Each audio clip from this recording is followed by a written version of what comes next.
There's a New Year's event coming, for both official and unofficial, of which you're going to need to do something to get it working on unofficial.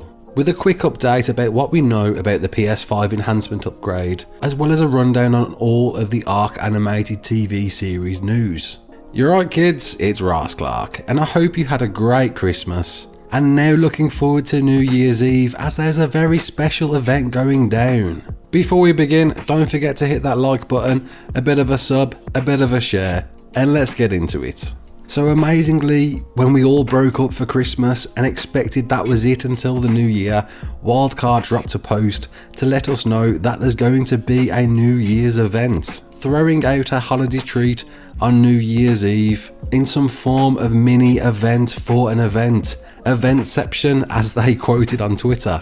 At midnight EST on December the 31st and midday EST on January the 1st, all the official networks will be bombarded with raining gifts in a hail of fireworks. And what are these gifts? Well, they're going to be a range of skins and chibis. It sounds like it's going to be all of the skins that Wildcard have dropped throughout the years, as well as all of the chibis, with the drop rate dialing up to 9,000, giving you an opportunity to obtain some legendary chibis if you're so inclined to be that type of person that loves to wear a new chibi. So up until now, it seemed to be only for official. However, the recent patch notes that Wildcard have dropped have made it clear you can enable this for unofficial servers. What's worth noting, you still can't enable this to appear until after midnight EST on December the 31st, or it won't work. And you can do this by selecting the event in the command line parameters, with some room to change the time on when you would prefer it to appear by using a converter, which I'll leave a link in the description below on, to get the appropriate timestamp. If you've never enabled an event in the command line manager, I'll leave a link in the description to a detailed guide on how to do that. But what's worth noting, this isn't available for unofficial console servers just yet. I'm hopeful that it will be, and if it is, it's simply going to be a case of going to your server hosting company such as Nitrado and finding the event within Active Event. Again, however, that option isn't there just yet, but I'm hoping this will appear before New Year's Day.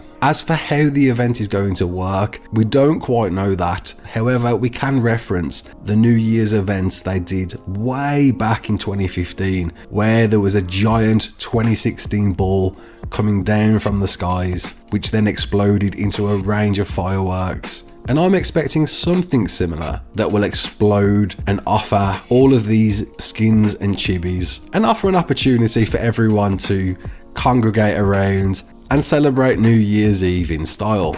As for single player and dedicated servers, it doesn't sound like you're going to have this opportunity, I'm afraid, as it is a command prompt to put into your servers. But you never know, Wildcard might pull something out the bag. But in either case, you've certainly got to commend the team on creating some event around New Year's Eve that we've never seen, except for 2015. During a time where most are having a break, they've continued on to offer us something, especially during a time where most of us are stuck at home and can't do much else. And I hope to see loads of videos out there streaming the event and just enjoying it for what it is.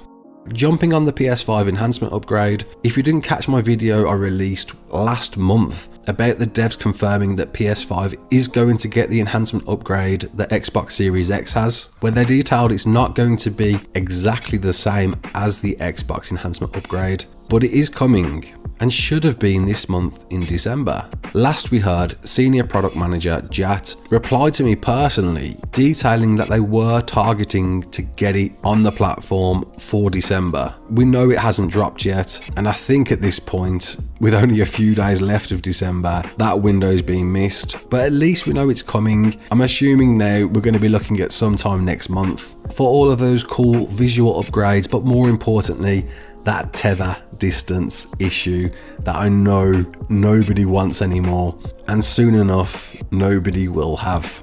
And lastly, over the last few days there's been a few more reveals for the ARK animated TV series, as well of course as Helena and Mei Yin. We've got to see Rockwell and what he looked like before he started getting all mad and all element fused, to become the villain we know now. We got to check out the Gladiatrix, who's barely even mentioned in the lore, and General Nerva, one of the OG characters in the lore in ARK, looking a lot meaner than I expected, and I'm looking forward to how they're going to merge this wide spectrum of characters throughout the ages. It feels like this is going to be as close to a serious animated version of Bill and Ted. We've also got to see the Trike, the Sabertooth, and recently the Stegosaurus and the Bronto. And again, as I said before, looking at all these very beautiful detailed models really opens up the question on how far they're going to go, and are they going to animate the bosses such as the Broodmother, Megapithecus and the Dragon, and maybe even the Overseer. I really hope this animated series covers the entire lore of at least the island, so we get to see everything. We get to see all of the biomes, artifact caves, and see those places that we've tried to hold our own in animated form. And that wraps up the news today, guys. Are you looking forward to the New Year's event? I know I am. I'm really hoping we get the New Year's ball as we did in 2015 to make it at least one to remember. My name's Raasclark. Don't forget to like, share and subscribe. And as always, peace out.